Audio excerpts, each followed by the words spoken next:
지난 주일에 이어서 오늘도 기도에 대한 말씀을 드리려고 합니다.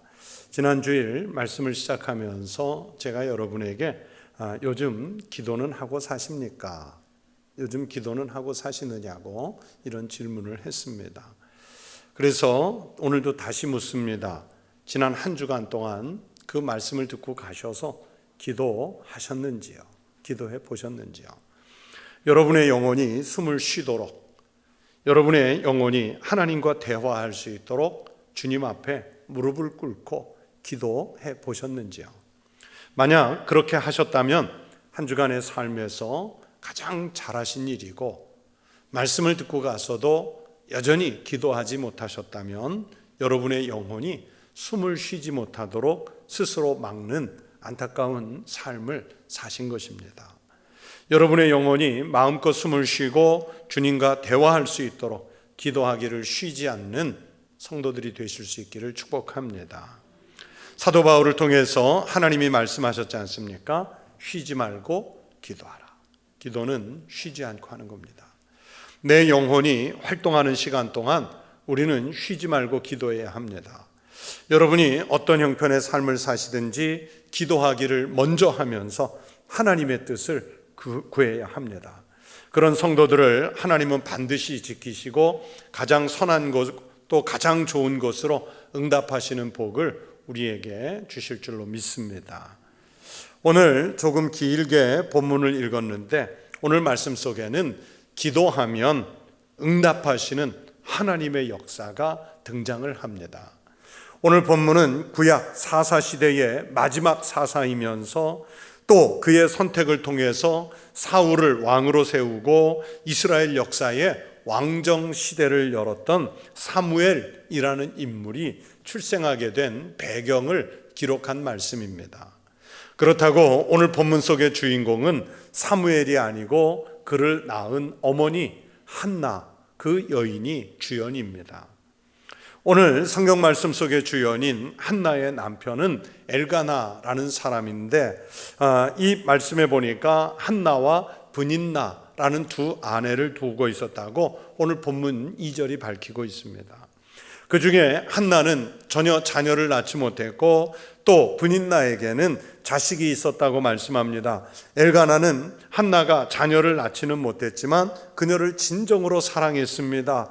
오늘 말씀에 그 표현들이 있죠. 매년 여호와께 제사를 드리러 예배하러 올라갈 때가 되면 엘가나는 부인과 자녀들이 드려야 할 제물의 분깃을 주었는데 한나에게는 브닌나나 또는 다른 자녀들이 드리는 분깃에 갑절을 주었다 그랬습니다. 그리고 한나가 자녀는 없었지만 남편인 자기가 10 아들 못지 않지 않느냐, 그렇게 아내를 위로하는 사람이었습니다. 이것을 곁에서 지켜보는 브닌나의 마음이 편했겠습니까? 여러분, 브닌나는 마음이 상했습니다. 한나에 대해서 남편이 각별한 관심을 가진 것에 대해서 질투심을 느꼈습니다. 여러분, 이 질투심은 어쩌면 너무나 당연한 질투 아니었겠습니까? 그 질투심 때문에 브닌나는 한나의 마음에 격분이 일어날 때까지 계속해서 한나의 마음을 상하게 했다 그랬습니다. 우리식대로 표현하면 브닌나라는 아내는 한나의 속을 계속 뒤집어 놓는 거예요. 우리는 대부분 있는 것에 대해서 감사하기보다는 남이 더 가진 것, 아니면 내게 지금 없는 것, 이것 가지고 원망을 하다가 그 원망이 밖으로 분노라는 것으로 표출되는 경우들이 많지 않습니까? 지금 브닌나가 딱 그러고 있습니다. 하지만 한나는 자기에게 가해지는 상처나 폭력에 대해서 즉각적으로 충동적으로 반응하지 않았습니다. 남편에게 가서 억울함을 호소하지도 않았습니다. 한나는 주위 사람들에게 자신이 받은 상처를 되돌려 주거나 보복하려고 하지 않았습니다. 한나는 상처에 대해 대응하는 대신에 자신의 괴로운 마음을 하나님 앞으로 가지고 갔다고 오늘 성경은 말씀해요. 기도했다는 말씀이지요. 그리고 그 기도를 통해서 자기 마음속에 일어나는 격분과 자기가 가지고 있는 인생의 큰 부담과 짐들을 하나님 앞에 내려놓았습니다. 기도하는 거예요. 사회학 용어 중에 폭력의 서클이라는 말이 있습니다. 뜻은 폭력이 한번 어딘가에서 일어나면 그 폭력은 돌고 돈다는 뜻입니다. 가장 쉬운 예를 들면, 집안에서 예를 들면 한 가정의 가장인 남편이 직장에 가서 상사에게 쪼이고 그러면서 스트레스를 받아요. 이것을 집에 돌아와서 아내에게 화풀이를 합니다. 그러면 아내는 또 아이들에게 다시 화풀이를 하거나 폭력적인 반응을 보이고, 또 아이들은 아이들대로 스트레스가 되니까 애맨 그 집에 강아지나 고양이 아니면 동생이나 다른 친구들에게 그렇게 화풀이를 하면서 폭력이 도는 것을 폭력의 서클이라고 그래요. 이런 관계가 만약에 나라나 국제관계 이런 데서도 생기는 경우들이 있거든요. 나라의 통치자가 자기 국가의 내부의 국민들이나 또는 정적으로부터 권력에 도대해서 도전을 받든지 공격을 받으면 분노하게 되고, 그 분노를 발산하는 하나의 방책으로 다른 나라를 침공하는 경우들이 있어요. 그래서 전쟁이 일어나는 거죠. 그러면 또 그 나라들과 관계된 다른 나라들이 개입해서 전쟁이 커지고 희생자가 양산이 됩니다. 이 분노의 감정이 일어나는 상황이 와도 그 서클 속에서 누군가 하나는 중단해 줘야 되는 거예요. 끊어줘야 폭력이 멈춥니다. 그런 면에서 쉬운 것은 아니지만 한나는요, 가장 어려운 방법을 택했습니다. 한나는 자기가 받은 폭력, 마음의 상처가 더 이상 흘러가지 않도록 자기에게서 끊어지게 합니다. 즉 폭력의 회전을 멈추게 하였습니다. 한나의 기도 덕분에 더 이상 아픔이 가정 안에서 되지 않습니다. 오죽하면 남편은 내용조차도 몰라요. 그래서 한나여 어찌하여 울며 어찌하여 먹지 아니하며 어찌하여 그대의 마음이 슬프냐, 그렇게 묻기까지 하지 않습니까? 그 남편의 질문에 대해서 한나는 이유를 말하지 않습니다. 왜냐하면 그에게는 더 확실하게 호소하고 또 토해 놓아야 할 대상이 계셨기 때문입니다. 10절 말씀을 보십시오. 한나가 마음이 괴로워서 여호와께 기도하고 통곡하며, 그렇게 하나님께 자기의 괴로움을 토로하면서 기도하고 통곡했다 그랬습니다. 우리도 우리 마음에 가진 상처나 아픔들이 있을 수 있습니다. 그럴 때 하나님 앞에 내려놓고 하나님께서 내 마음을 위로하시도록 기도해 보십시오. 사람이 할 수 있는 어떤 말로도 할 수 없는 위로를 우리가 주님으로부터 받게 될 줄로 믿습니다. 시편 109편은 다윗이 원수로 인해서 그의 마음이 정말 찢어질 듯이 괴로울 때 하나님 앞에서 기도하는 기도문입니다. 시편 109편 9절 10절에 보시면 다윗의 이런 기도 내용이 있습니다. 그의 자녀는 여기서 그는 다윗의 원수를 말합니다. 그의 자녀는 고아가 되고 그의 아내는 과부가 되며 그의 자녀들은 유리하며 구걸하고 그들의 황폐한 집을 떠나 빌어먹게 하소서. 이런 내용의 기도가 계속 이어지는 거예요. 시편 109편에 등장하는 다윗의 전 긴 기도문이 이런 내용이에요. 여러분, 이런 기도를 드려보신 적이 있으세요? 한마디로 저주하는 기도거든요. 자녀가 고아가 되게 해주시고 아내는 과부가 되게 하시고 자녀들은 유리하고 구걸하고 황폐한 집을 떠나서 빌어먹게 하시고, 이런 기도예요. 이 저주 기도, 우리가 그리스도인이라고 하면서 여러분 감히 이런 기도를 할 수 있을까요? 원수의 집 망하게 해달라, 후손들이 잘 안 되고 그나마 있는 후손도 대가 끊어지게 해달라고, 아예 그들의 이름조차 지워버려 달라고 그렇게 기도를 해요. 이런 기도 해보셨어요? 웬만하면 우리는 안 하거나 못합니다. 그런데 하나님은 왜 성경의 말씀으로 다윗의 이런 기도문을 우리 말씀 속에 주셨을까요?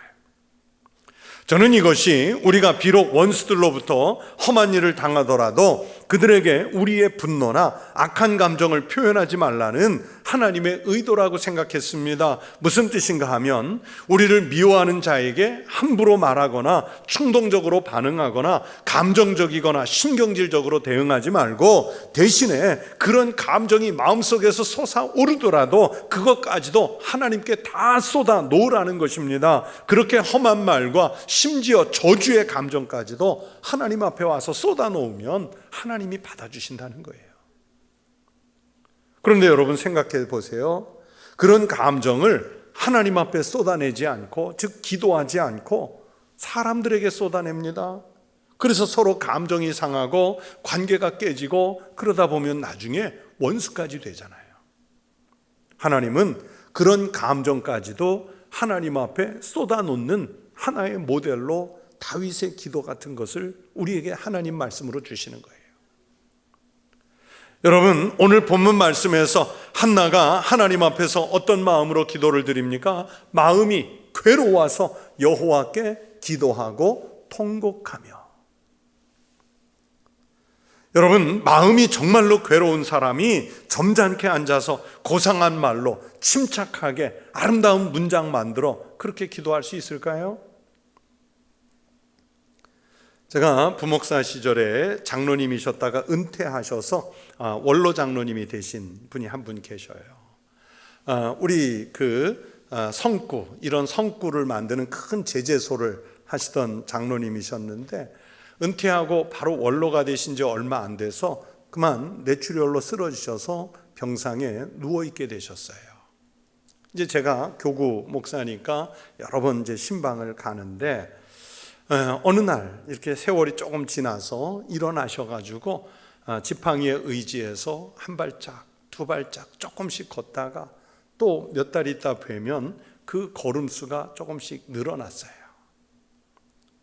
한 번은 장로님이 저한테 그러시더라고요. 목사님, 제가 저 병상에 누워서 뭐라고 기도했는지 아세요? 그래요. 장로님, 뭐라고 기도하셨어요? 말도 어눌해지셨죠. 이쌍 그러시대요. 하나님 앞에 이북 사투리를 아주 심하게 쓰시는 장로님이셨는데 제가 하나의 말씀만 한마디만 드렸지 기도의 내용을 들어보면요, 하나님 앞에 막 욕을 쏟아놓는 거예요. 원망을 쏟아내는 거예요. 그런데요, 목사님, 하나님은 그 기도를 들으시고 어느 날 저를 일어나 앉게 하시고 두서 발짝 걷게 하시고 이제는 10발짝 걷게 하시고 20걸음 걷게 하시도록 기도 응답하시더라고요. 내 욕까지 받아주시는 하나님 감사합니다 그러셨어요. 그때 어린 목사로서 저는 이 장로님에게 매우 솔직한 기도를 배웠습니다. 한나는 지금 마음이 심히 괴로워서 하나님 앞에 통곡하고 있습니다. 하지만 자기 마음속에 있던 것들을 사람에게 쏟아내는 게 아니라 하나님께 다 토해내고 있습니다. 여러분도 살면서 괴롭고 힘든 일이 있을 때마다 하나님, 한나처럼 또는 그 장로님처럼 우리 마음을 다 하나님께 토해놓으시기 바랍니다. 내가 어떻게 기도해야 되나? 내가 무슨 말로 기도해야 할까? 그런 것 때문에 염려하지 마십시오. 그냥 한나처럼 우리의 마음을 하나님 앞에 있는 그대로 말씀하면 됩니다. 화가 나면 화가 난 대로, 마음이 심히 괴로우면 괴로운 대로, 아프면 아픈 대로 기도하십시오. 순서 따질 것도 없습니다. 예의 차릴 것도 없습니다. 속에 있는 것 털어놓는 게 기도입니다. 그게 기도고, 그렇게 기도해야 속이 편안해지고 하나님께서 우리에게 응답하는 거예요. 그 진실한 기도를 듣고 응답하시는 거예요.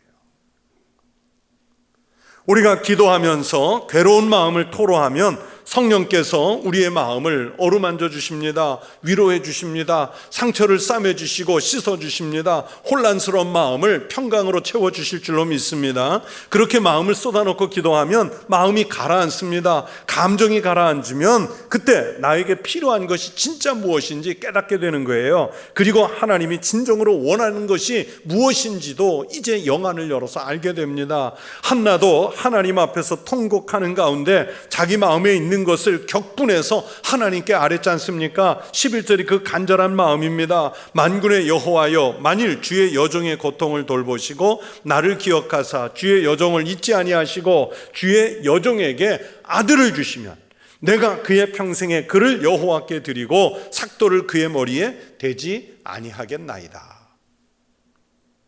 한나는 자신의 고통을 돌아보시어 자기에게 아들을 달라고, 이것 때문에 지금 수모를 겪고 있으니까 아들을 달라는 기도를 드려요. 그래서 기도에 응답하셔서 아들을 정말 주신다면 그 아들을 온전히 하나님께 바치겠다는 서원 기도까지 하잖아요.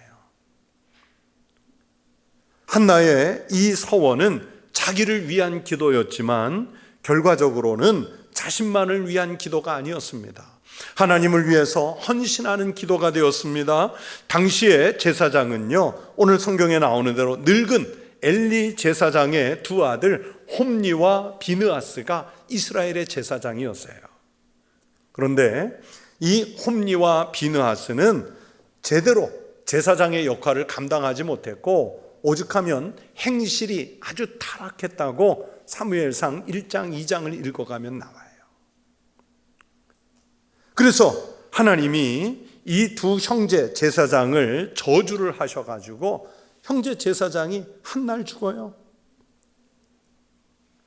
바로 그런 영적으로 암울한 시절에 한나가 아들을 낳아서 하나님께 온전히 바치겠다는 것은 자신의 문제를 넘어서 지금 영적으로 암울한 이 시대를 위해 아들을 바치겠다고 하는 헌신이 기도 속에 담겼습니다. 이렇게 한나는 자신의 문제 때문에 기도했지만 자신처럼 고통 중에 있는 심령이 상한 사람들, 그리고 영적으로 어두워진 세대까지 보는 거예요. 사람을 보고 사회를 보고 시대를 보는 영적인 눈까지 열렸습니다. 나의 아픔이 그들의 아픔이 되고 그들의 아픔이 내 아픔이 되는 성숙한 마음까지 품어 기도하게 된 거예요.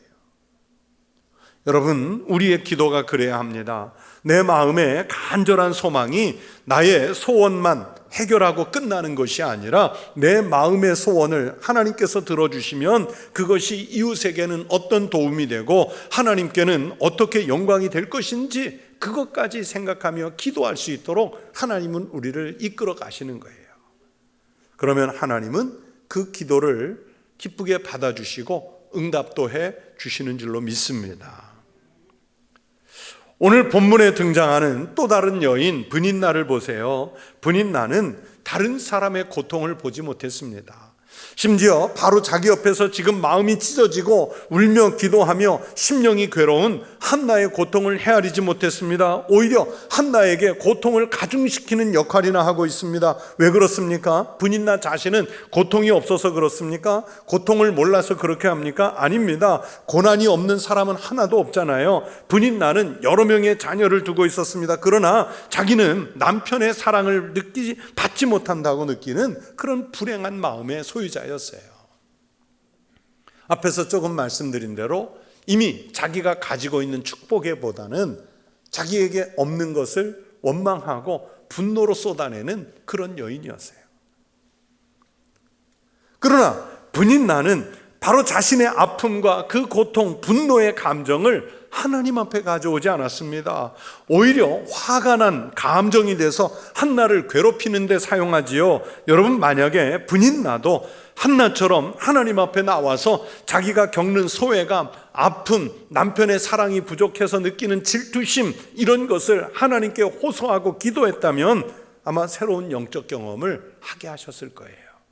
어쩌면 남편의 사랑을 회복했을 수도 있고 같이 마음속에 가지고 있는 아픔의 문제 때문에 한나와 좋은 동서 또는 좋은 친구로 지낼 수도 있었을 것 아니겠습니까?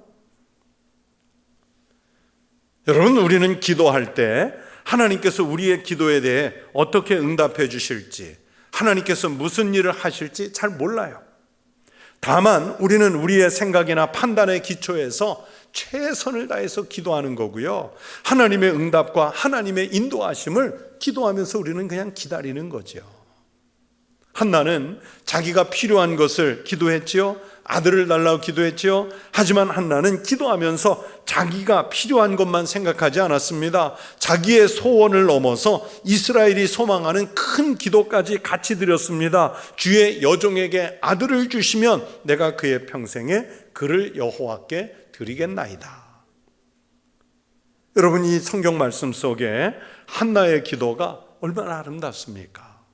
한나는 이렇게 훌륭하게 기도하고 있지만 그러나 하나님께서 어떻게 이 기도를 이루어 가실지 한나가 어떻게 알겠어요? 그냥 기도할 뿐이지요. 최선을 다해 기도하고 있습니다. 잠깐 기도한 것이 아니라 여호와 앞에 오래 기도했다고 말씀합니다. 제 생각에 한나는 기도하면서 아들을 주시면 모세같이 훌륭한 사람, 여호수아나 갈렙 같은 훌륭한 지도자, 기드온이나 삼손 같은 민족의 뛰어난 영웅으로 키우겠다, 이런 생각까지는 하지 않았을 거예요. 다만 지금 상처받고 영적으로 어두운 세상에 빠진 사람들을 도울 수 있는 경건한 하나님의 사람, 이런 소박한 꿈을 꾸면서 아들을 달라고 기도했을 겁니다. 그런데 놀라운 사실은 이 소박한 기도 안에서 하나님은 한나의 생각과 간구를 훨씬 뛰어넘는 하나님의 섭리, 하나님의 역사가 이 기도 속에 진행되고 있었다는 사실입니다. 하나님의 계획은 사람이 생각하는 수준하고는 차원이 다른 거예요. 여러분의 소원을 하나님 앞에 진심으로 구하면 하나님은 응답해 주실 줄로 믿습니다. 그리고 진심으로 구한 기도는 하나님이 사용하셔서 나 자신뿐만 아니라 다른 사람들 공동체에도 유익이 되도록 응답해 주실 줄로 믿습니다. 한나가 기도한 것에 대해 하나님은 사무엘을 아들로 주시는 것을 응답해 주셨고, 또 본문 뒤에 23절에 보시면 남편 엘가나를 통해서 그 아들을 하나님의 종으로 드려도 좋다는 허락도 받아냅니다. 엘가나가 말하지요. 오직 여호와께서 그의 말씀대로 이루시기를 원하노라. 하나님은 한나가 기도하기 전에 이미 모세와 같은 지도자를 세워 하나님의 말씀으로 이스라엘을 깨우치고 인도할 계획을 가지고 한나의 기도에 사무엘로 응답해 주신 거예요.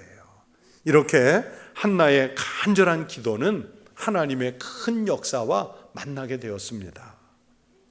여러분, 우리 하나님은 우리가 기도하기 이전에 먼저 섭리를 통해서 우리의 삶을 주관해 가시는 하나님이신 줄로 믿습니다. 우리의 역사를 이루어 가시는 분은 하나님이신 줄로 믿습니다. 그런데 우리들은 너무나도 인간적이고 자기중심적이에요. 우리는 대부분 나의 계획과 나의 능력만을 믿고 인생을 살아갑니다. 그러다가 뜻하지 않게 갑자기 어려운 난관을 만난다든지 내 힘으로 넘어설 수 없는 장애에 봉착하게 되면 그때서야 하나님 어디 계세요? 하나님 나에게 오셔서 이걸 넘기게 해주세요. 극복하게 해주세요. 일어서게 해주세요. 그때 가서야 기도를 해요. 하나님은 멀리 서서 계시다가 내가 도움 요청하면 마치 무슨 구급대원처럼 달려와서 그때 응답하시는 그 하나님이 아니세요. 하나님은 우리 안에 계시고 우리 곁에 계시면서 우리를 돌보시는 하나님이신 줄로 믿습니다. 우리가 어려서 읽은 아라비안 나이트로 잘 아는 천일야화에 보면 많은 이야기가 나오는 가운데 알라딘의 요술램프라는 이야기가 있잖아요. 영화로도 애니메이션으로도 많이 만들어지죠. 이 알라딘의 요술램프를 알라딘이 싹 문지르면 그 램프에서 진이라고 하는 요정이 딱 나와서 주인님 무엇을 도와드릴까요? 3가지 소원을 얘기하세요. 그러잖아요. 이 동화에서는 사람이 자기가 필요할 때 램프 문지르면 되는 걸로 나와요. 우리 하나님이 그런 하나님입니까? 어디에 갇혀 있다가 멀리 계시다가 하나님 오셔서 좀 도와주세요. 이기게 해주세요. 넘어가게 해주세요. 그렇게 요청합니까? 우리가 믿는 하나님은 우리가 필요해서 도움을 요청하기 전에 이미 우리 안에 계신 줄로 믿습니다. 우리가 드리는 기도조차도 이미 하나님 뜻 안에서 나오는 기도예요. 하나님께서는 하나님의 뜻을 이루기 위해서 그래서 우리에게 기도의 자리로 초청하시는 줄로 믿습니다. 우리가 드리는 기도는 이렇게 하나님 의지에 의해서 시작되었기 때문에 내가 알고 있고 내가 바라고 있는 것보다 훨씬 크게 이루시는 역사가 일어납니다. 이 기도의 비밀을 체험한 사도 바울은 에베소서 3장 20절에서 이렇게 고백했습니다. 우리 가운데서 역사하시는 능력대로 우리가 구하거나 생각하는 모든 것에 더 넘치도록 능히 하실 이에게. 우리가 구하고 우리가 생각하는 그 모든 것에 더 넘치도록 능하게 하시는 그분이 바로 우리가 기도하는 대상 하나님이시라고 고백했습니다. 그렇게 한나의 기도를 들으시고 응답하신 하나님, 바울이 기도할 때마다 우리가 구하거나 생각한 것보다 더 넘치도록 채우시는 하나님, 그 여호와 하나님이 지금은 우리의 기도를 들으시는 하나님이신 줄로 믿습니다. 그 하나님을 우리가 믿는다고 고백하잖아요. 신앙 고백을 하지 않습니까? 그러면서 왜 기도하지 않습니까? 그 여호와 앞에서 한나가 기도했던 것처럼 우리의 심령을 털어놓고 오랫동안 여호와 앞에서 기도하셔야 합니다. 자주 기도하셔야 됩니다. 쉬지 말고 하셔야 합니다. 그러면 한나처럼 응답받는 복을 우리에게 주실 줄로 믿습니다. 사랑하는 성도 여러분, 우리가 이렇게 전능하신 하나님께 기도할 수 있다는 이 자체부터가 벌써 은혜인 줄로 믿습니다. 축복인 줄로 믿습니다. 감사하며 기도하는 성도 되시기를 축원합니다. 기도해 보지도 않고 나에게 응답하지 않는 하나님, 나와 상관이 없는 하나님이라고 하나님을 오해하지 마십시오. 우리는 하나님의 큰 섭리를 보지 못해서 몇 가지 요청사항이나 마음에 품은 소원이나 하나님께 기도할지 모릅니다. 그러나 그렇게 기도해도 하나님은 우리의 상상을 뛰어넘게 큰 뜻을 이루어 가시는 하나님이신 줄로 믿습니다. 우리가 겸손하게 기도하면, 하나님의 뜻을 구하며 기도하면 우리의 작은 기도를 통해서 하나님은 우리의 생각을 넘어서는 응답을 주실 줄로 믿습니다. 우리 자신들의 기도하는 시간들을 통해서 하나님이 나에게, 우리에게 어떻게 역사하시는지, 어떤 것으로 응답하시는지 늘 체험하며 기도 응답 속에 살아가시는 축복의 성도들이 되시기를 주의 이름으로 축원합니다. 기도하겠습니다. 하나님 아버지, 감사합니다. 우리가 감히 하나님을 아바 아버지라 부르며 우리 주님 그리스도 예수의 이름을 기도의 중보로 삼을 수 없던 죄인들에 불과했는데 하나님 앞에 나와 우리의 마음의 소원을 아뢰며 내 생각 속에 격분이 일어나는 것까지도 하나님 앞에 오랫동안 기도할 수 있는 그 길을 열어주셔서 감사합니다. 한나가 그랬던 것처럼, 바울이 그랬던 것처럼, 우리 믿음의 선진들이 그랬던 것처럼 우리의 모든 마음의 소망들을 주님 앞에 내어놓고 우리의 감정들, 마음에 품은 생각들을 주님 앞에 내어놓고 주님이 가장 선하게 어떻게 응답하시는지 그것을 체휼하며 살아가는 주의 백성들이 되게 하여 주시옵소서. 우리 사랑하는 모든 성도가 다 기도하는 사람이게 하여 주시옵소서. 예수님 이름으로 기도하옵나이다. 아멘.